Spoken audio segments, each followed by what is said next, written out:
Over the last year, I have been meticulously studying Andrew Tate's podcast, not for his ideas, but for the way he speaks. I believe the world is shaped by those who learn how to move people, and there's no better example than Andrew Tate for the ability to move people.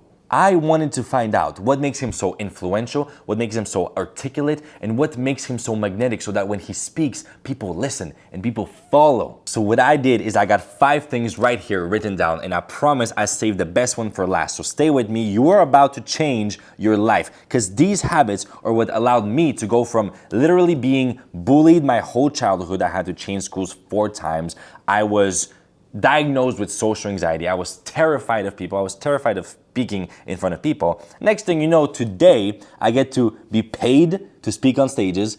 I built a 6-figure audience. I closed hundreds of deals. I'm dating beautiful women. I have an amazing social life that I'm so grateful for. It's meaningful, it's beautiful. And most importantly, I launched Born to Speak, which is on its way to become the #1 community for public speaking, influence, and charisma on school. So how the heck does that happen? Well, it's exactly what I'm going to share with you today. It's by studying the greats, people like Andrew Tate, studying what makes them so great, literally making a list, and then drilling that, practicing, immersing myself, challenging myself. So enjoy. The first thing I noticed is his storytelling skills. You remember how I said the world is shaped by those who learn how to move people? Well, the most powerful way to move people is through stories. What is war? What is religion? What are prophecies? Billions of people have died because of stories. Billions of people have lived because of stories. This is the most powerful way to move people, and Tate is a genius at that. Genius. When he shares a story, I've seen him do it, he just captivates me. I sometimes do reviews on this channel and I'm supposed to review his body language. Next thing you know, I'm in the zone, locked in at what he's saying. See, right now what I'm doing is I'm already sharing a story, and sometimes in my community what I do when we have these live workshops, I just tell a guy, hey, stand up, share a story with us. I put them on the spot right there. Why? Because there's nothing more important in the game of communication, in the game of speaking. If you share theory with people, people don't relate to theory. They don't relate to information. They relate to a story. That's how you make it emotional. And when it's emotional, it sticks with them. The second thing I noticed is what I'm doing right now. It's his flow. Bro doesn't have a single stutter word. And of course, what I mean by stutter word is filler word or stuttering. When he speaks, it's just boom, boom, boom, boom, boom. But sometimes he goes a bit slower. He has vocal variety as well. He would scream something, he would laugh, and then he would look at you and say, this is very important. You've noticed him do that, right? The body language as well. The body language is super important. The way you use your hands when you speak. When you want to paint a picture, you want to say, before I used to do that. Now I do this. In the future, I'm going to do that. See what I just did with my hands? It's the little things. You want to paint, when I say contrast, I do that because you want to paint a picture. Paint a picture with your hands. I also notice him at the beginning of every interview. He's smiling. He's comfortable. You have this super confident body language you can feel off of him. It's so important. By the way, the reason why body language is so important is we've evolved through tens of thousands of years in little tribes. And in these little tribes, you wanted to immediately scan if there was some type of danger. You wanted to react as fast as possible. So if you saw your buddy right there being terrified, running towards you, whatever, looking terrified, it was a signal for you, oh, there's danger. So it's a survival mechanism. We can read each other's body language subconsciously. And by the way, guys, before we go to the next points, if you're enjoying the sauce I'm dropping today, don't worry. The sauce I'm giving you on this channel is enough for you to already start creating progress in your life. But if there's 2 things I've learned on my journey, is that #1, proximity is power. If you want to create change in your life, there's no better way than to get closer to people that already have it. And #2, immersion is the most valuable form of education. If you want to learn a new language, what's better? Opening Duolingo or being dropped in the middle of a country that only speaks that language, and the only way you survive is if you learn it. What will make you learn it faster? It's the immersion. Nothing beats immersion. And that's exactly the 2 principles in mind that I had when I created Born to Speak, where we host live immersive workshops, where we give each other feedback, we challenge each other. It's a brotherhood of men in business, sales, education, all trying to master 3 skills: public speaking, influence, and charisma. All designed to learn how to move people. So if you fuck with that, then the link is in the description. It's completely free. Okay, point #4. Andrew Tate's courage. What do I mean by courage? One of the pillars I teach in the community is the pillar of novelty. When you speak, you can say things like, it's important, guys, be grateful, because being grateful makes you happy.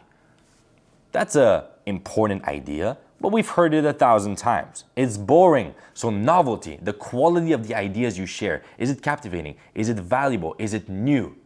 Tate puts words on things that some men would never have the balls to say. He has the courage to say out loud what people are terrified of saying. And that, my friend, is what makes him so charismatic. Courage is one of the most important aspects of leadership. It's what makes him charismatic in the eyes of men, and it's what makes him charismatic in the eyes of women. Courage is a universally attractive trait. Now, last but not least, I told you guys I'm gonna save the best for last. His certainty. His certainty. When Tate speaks, why do young men follow him almost religiously? Why did he create a global movement where governments were saying he's a threat to national security? Why? Because he speaks with so much certainty. It bypasses the logical part of your brain that is like, wait a minute, can I trust him? Is that a fact? Maybe I should think for myself. No. Boom. And by the way, we're all guilty of that. The more someone is certain, the more likely you are to just say, you know what, fuck it, I don't want to think for myself. That person looks like they know what they're talking about. It's the authority bias. And in any conversation, the person with most certainty will win the conversation, period. Now, what is certainty? Certainty is a state. What if I was talking to you like this? So I was essentially watching Andrew Tate stuff because I maybe wanted to improve my speaking and kind of share with you guys because maybe it will be helpful for you. Somebody get that guy out of here. What the fuck is that? So what changed? I'm the same person. I'm the same person. What changed? 3 things. I call it the state triad. Number 1, the physiology. The way I use my facial expressions. The way I use my body language, my posture, my vocal projection. All of these things, they create this sense of certainty when I speak. Number 2 is the focus. The first one I focused on all these times where I was embarrassed, all these times where I failed. And we all have them. What's wrong is always available, but so is what's right.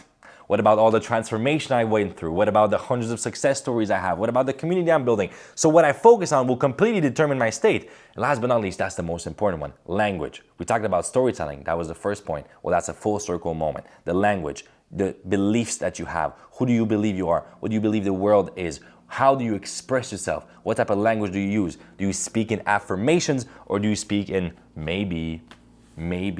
So certainty is a state. You can condition it. No one is certain 100% of the time. You wake up in the middle of the night, you reconsider your whole existence. But when I put the camera on, I better be certain. And I am.